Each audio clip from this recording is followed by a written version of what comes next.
Olá pessoal, sejam todos muito bem-vindos a mais um vídeo do canal da Engenharia. Eu sou o engenheiro Felipe Rodrigues e no vídeo de hoje nós vamos entender como funciona o sistema de barragens de rejeitos, como são construídos e todos os riscos envolvidos em cada tipo de barragem.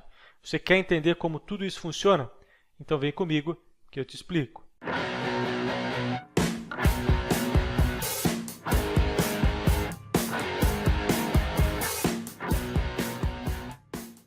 Na última sexta-feira, mais uma tragédia aconteceu envolvendo uma barragem de rejeitos de mineração, um material com um alto poder destrutivo que causa danos ambientais irreversíveis e tira vidas por onde passa.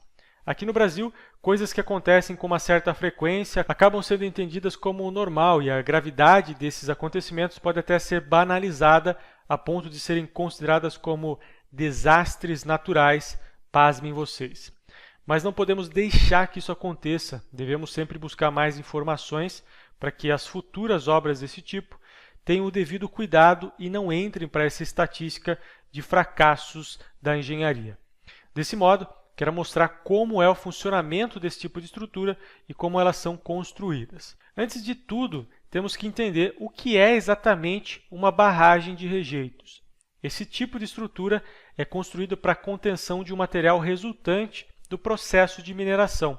É basicamente o que sobra desse processo e não pode ser mais utilizado para nada. Esse material é basicamente uma lama que, dependendo da região e do tipo do processo de mineração, pode ser composto por partículas mais finas, como no caso aí das argilas e siltes, ou até mesmo por partículas mais grossas, como no caso das areias. O tipo de material resultante é de extrema importância, até porque boa parte das barragens são construídas por esses mesmos materiais, ou seja, o comportamento desse material em meio a um contexto estrutural pode ser a diferença entre uma estrutura estável e uma estrutura que se rompe com facilidade. Esses rejeitos são despejados na área da barragem por gravidade, através de canais, ou até mesmo bombeados.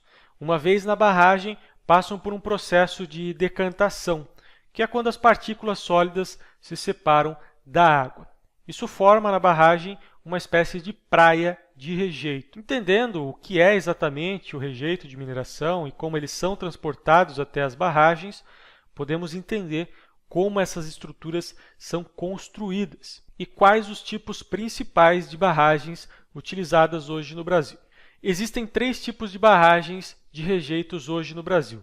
Logicamente, que dentre esses 3 tipos existem outras variações e modelos compostos por mais de um tipo, mas basicamente são esses 3: barragem a montante, barragem a jusante e barragem de linha central. Eu vou explicar cada um desses tipos, mostrando aí os seus prós e contras.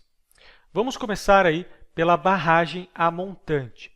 A construção desse tipo de barragem começa por um processo que vai ser comum para todos os outros tipos, que é a base, ou também conhecido aí como fundação, que nada mais é que um aterro compactado, geralmente composto aí por rochas, para garantir a boa estabilidade e capacidade de carga.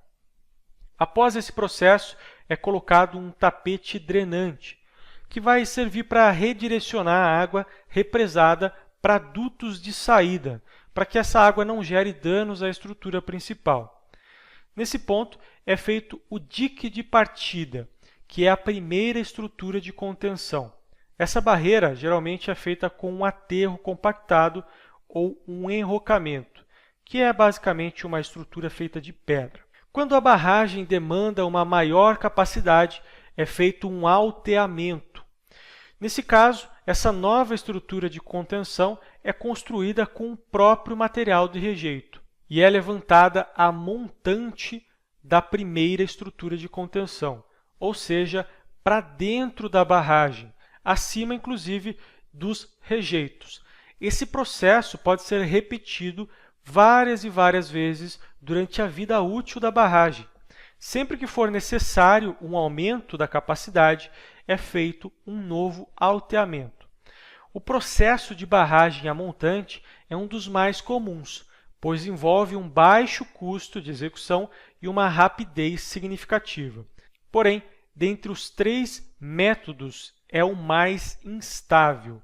Como os alteamentos são construídos em cima de camadas de rejeitos, que podem não estar totalmente estáveis, e são estruturas individuais quase sem ligação nenhuma entre si, se tornam frágeis e muito suscetíveis a rupturas quando perturbadas, por exemplo, por tremores ou um aumento do volume de contenção. Esse, inclusive, foi o tipo de barragem utilizado em Brumadinho e Mariana. Agora temos a barragem ajusante. Esse é o tipo mais estável e seguro dentre os 3 tipos. O processo de fundação e drenagem é exatamente igual, porém, o alteamento da barragem é sempre feito a jusante, ou seja, sempre para o lado externo da barragem. Isso faz com que a estrutura cresça proporcionalmente na largura e na altura. Ou seja, a cada alteamento, a estrutura ganha uma base maior, aumentando cada vez mais a sua inércia, o que, consequentemente, te dá mais estabilidade. Os contras desse tipo de barragem é primariamente o custo e depois também o tempo de execução. Como a cada alteamento o processo fica cada vez mais difícil, há um crescimento praticamente exponencial no custo e no tempo de execução, sem contar que essa técnica demanda um espaço maior para ser implantado, o que na maioria das vezes pode não ser um problema, mas ainda assim é um contra significativo, principalmente quando se tem planos a longo prazo para essas barragens.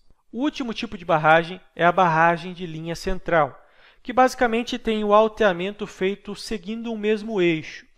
Todas as camadas de alteamento são ligadas entre si, assim como no alteamento ajusante, e elas também têm um crescimento da base, o que aumenta a sua estabilidade. Apesar de não ser tão estável como no caso anterior, chega bem próximo. Porém, tem custo menor, um tempo de execução também menor, além de ocupar menos espaço. Mas esses tipos de estruturas não são tão simples assim. Além da complexidade da execução, necessitam de um constante monitoramento. Por isso, são instalados sensores que detectam variações incomuns na estrutura.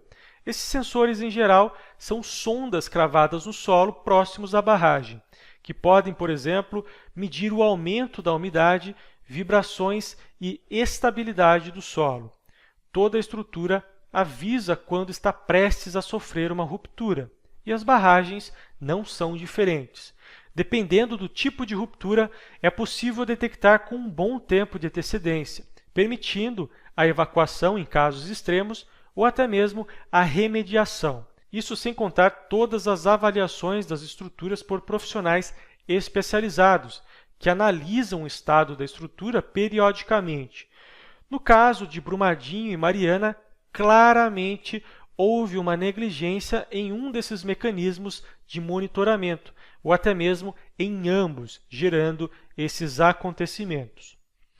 Bom, pessoal, por hoje é isso. Espero que esse vídeo tenha esclarecido as suas dúvidas sobre esse assunto e que possamos trabalhar aí para que no futuro esse tipo de coisa não aconteça mais.